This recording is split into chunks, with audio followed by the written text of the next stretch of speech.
Hello दोस्तों, स्वागत है आपका अपने चैनल उत्तराखंड नॉलेज हब में। दोस्तों, आज मैं आपके लिए सामान्य हिंदी के महत्वपूर्ण प्रश्न लेके आया हूँ और यह इस सीरीज का पार्ट 2 है, जो कि उत्तराखंड प्रवक्ता पुलिस व अन्य सभी राज्य व केंद्रीय सरकारी भर्ती परीक्षाओं हेतु समान रूप से उपयोगी है। तो चलिए दोस्तों, आज का टॉपिक शुरू करते हैं। तो दोस्तों, इसमें पहला प्रश्न है, भरत मुनि ने रसों की संख्या कितनी बताई है? तो इन्होंने रसों की संख्या 8 बताई है। अगला प्रश्न है, हवा में जलाने वाली लकड़ी को क्या कहा जाता है? तो इसे समिधा कहा जाता है। अगला प्रश्न है, हिंदी के साहित्य में हालावाद के प्रवर्तक कौन है? तो यह है हरिवंश राय बच्चन। अगला प्रश्न है, किस प्रकार के शब्दों का संबोधन नहीं होता? तो इसका उत्तर है सर्वनाम। अगला प्रश्न है, रास्ते में कौन खड़ा है में सर्वनाम है, तो इसमें प्रश्नवाचक सर्वनाम है। अगला प्रश्न है, तुम चलो मैं आता हूँ में किस प्रकार का सर्वनाम प्रयोग हुआ है? तो इसमें पुरुषवाचक सर्वनाम प्रयोग हुआ है। अगला प्रश्न है, हिंदी काव्य की आधुनिक मीरा के नाम से किसे जाना जाता है? तो हिंदी काव्य की आधुनिक मीरा के नाम से महादेवी वर्मा जी को जाना जाता है। अगला प्रश्न है, अनामिका किसकी रचना है? तो यह सूर्यकांत त्रिपाठी निराला जी की रचना है। अगला प्रश्न है, कलम का सिपाही किसकी रचना है? तो यह अमृत राय की रचना है। अगला प्रश्न है, कलम का सिपाही किसे कहा जाता है? तो यह मुंशी प्रेमचंद जी को कहा जाता है। अगला प्रश्न है, साहित्यकार अज्ञे का पूरा नाम क्या है? तो इनका पूरा नाम सच्चिदानंद हीरानंद वात्स्यायन अज्ञे है। अगला प्रश्न है, उपन्यास मेला आंचल के लेखक कौन है? तो मेला आंचल के लेखक फणीश्वर नाथ रेणु है।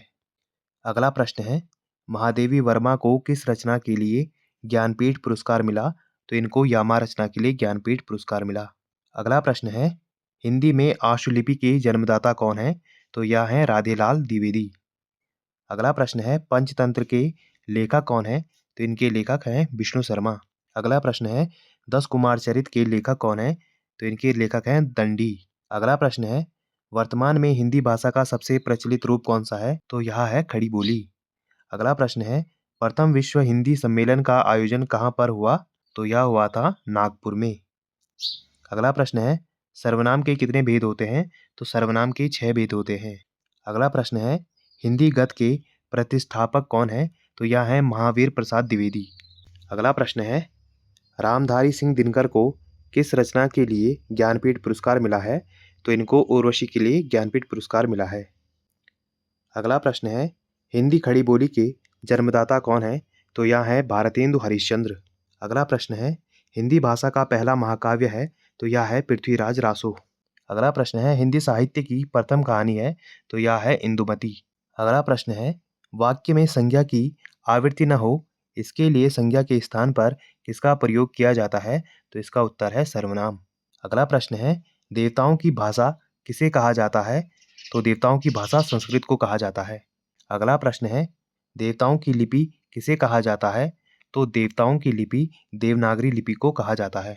अगला प्रश्न है, यह कौन सा सर्वनाम है? तो यह निश्चयवाचक सर्वनाम है। अगला प्रश्न है, भारत का शेक्सपियर किसे कहा जाता है? तो भारत का शेक्सपियर कालिदास को कहा जाता है। अगला प्रश्न है, छायावाद के प्रवर्तक कौन है? तो छायावाद के प्रवर्तक जयशंकर प्रसाद हैं। अगला प्रश्न है, कारक के कितने भेद होते हैं? तो कारक के 8 भेद होते हैं। अगला प्रश्न है, मलिक मोहम्मद जायसी का उपनाम जैसी कैसे पड़ा? तो इनका उपनाम जैसी इसलिए पड़ा क्योंकि ये जायसी नामक स्थान के निवासी थे। अगला प्रश्न है, मानव शब्द से कौन सा विशेषण बनेगा? तो मानव शब्द से मानवीय विशेषण बनेगा। अगला प्रश्न है, मैथिल कोकिल किसे कहा जाता है? तो यह विद्यापति को कहा जाता है। अगला प्रश्न है, चॉकलेट उपन्यास किसकी रचना है? तो यह पांडे बेचैन शर्मा उग्र की रचना है। अगला प्रश्न है, ठेले पर हिमालय किसकी रचना है?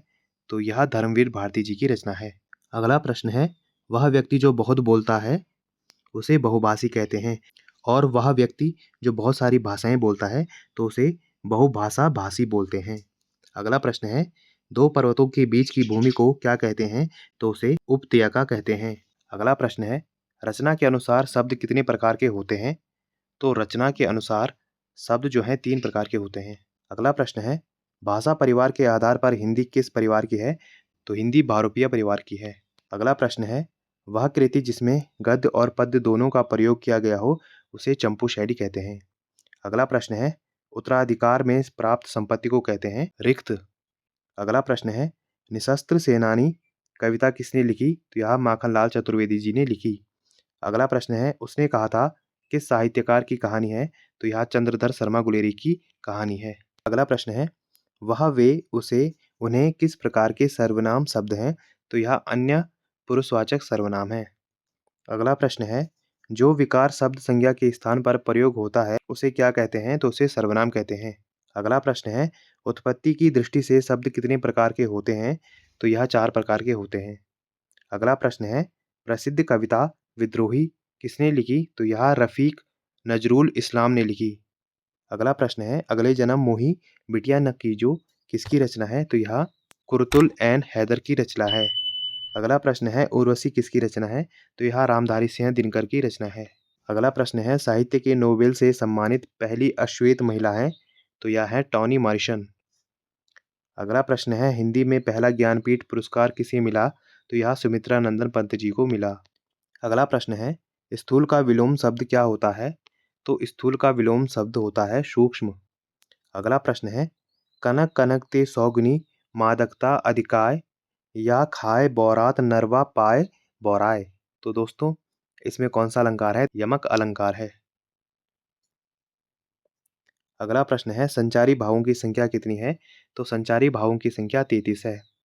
अगला प्रश्न है, ज्ञान मार्गी सारका के कवियों को किस नाम से पुकारा जाता है? तो इनको संत कवि नाम से पुकारा जाता है। अगला प्रश्न है, हिंदी साहित्य के इतिहास के सर्वप्रथम लेखक कौन है? गारसा दत्त तासी। अगला प्रश्न है, हिंदी में हिंदी साहित्य का इतिहास सर्वप्रथम किसने लिखा? यह लिखा शिव सिंह सेंगर ने। अगला प्रश्न है, अपभ्रंश का वाल्मीकि के नाम से कौन जाना जाता है? तो यह स्वयंभू जाने जाते हैं। अगला प्रश्न है, देश को हानि जयचंदों से है में जयचंद किस प्रकार की संज्ञा है? तो यह जातिवाचक संज्ञा है। अगला प्रश्न है, उपन्यास दुर्गेश नंदिनी के लेखक कौन हैं? तो इसके लेखक हैं बंकिम चंद्र चटर्जी। अगला प्रश्न है, तुलसीदास की रचना कवितावली किस भाषा की रचना है? तो यह ब्रज भाषा की रचना है। अगला प्रश्न है, जो करेगा सो भरेगा किस प्रकार का सर्वनाम है? तो यह संबंधवाचक सर्वनाम है। अगला प्रश्न है, समीप की वस्तुओं हेतु यह और दूर की वस्तुओं हेतु वह किस सर्वनाम में प्रयोग होता है? तो यह निश्चयवाचक में प्रयोग होता है। अगला प्रश्न है, मैं, हम, मुझे, मेरा किस प्रकार के सर्वनाम है? तो यह है उत्तम पुरुषवाचक सर्वनाम। अगला प्रश्न है, तुम, तू, तुझे, आप, तेरा में किस प्रकार के सर्वनाम का प्रयोग होता है? तो इसमें मध्यम पुरुषवाचक सर्वनाम का प्रयोग होता है। अगला प्रश्न है, व्याकरण की दृष्टि से प्रेम शब्द क्या है? तो यह भाववाचक संज्ञा है। अगला प्रश्न है, प्रेम सागर के लेखक कौन है? तो यह लल्लू लाल हैं। अगला प्रश्न है, क्या हिंदी भारत की राष्ट्रभाषा है? तो हिंदी भारत की राष्ट्रभाषा नहीं है। अगला प्रश्न है, भारत की राष्ट्रभाषा कौन सी है? तो भारत की राष्ट्रभाषा कोई नहीं है।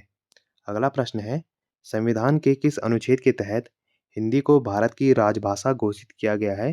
तो यह अनुच्छेद 343(1) के तहत हिंदी को भारत की राजभाषा घोषित किया गया है। अगला प्रश्न है, भारत की राजभाषा कौन सी है? तो भारत की राजभाषा है हिंदी। अगला प्रश्न है, हिंदी दिवस कब मनाया जाता है? तो यह 14 सितंबर को मनाया जाता है। तो दोस्तों आज हमने हिंदी के महत्वपूर्ण प्रश्न देखे जो कि परीक्षा की दृष्टि से बहुत ही महत्वपूर्ण है और ऐसी ज्ञानवर्धक वीडियोस के लिए आप मेरे चैनल को लाइक कीजिए, कमेंट कीजिए, शेयर कीजिए, सब्सक्राइब कीजिए और मुझे इंस्टाग्राम पे फॉलो कीजिए और इस वीडियो की पीडीएफ फाइल के लिए आप मुझे मेरे टेलीग्राम पे ज्वाइन कीजिए। वहाँ आपको इस वीडियो की पीडीएफ फाइल मिल जाएगी और जितना हो सके इस वीडियो को अपने यार दोस्तों के साथ शेयर कीजिए और मेरे चैनल को ज़्यादा से ज़्यादा सब्सक्राइब कीजिए। Thank you.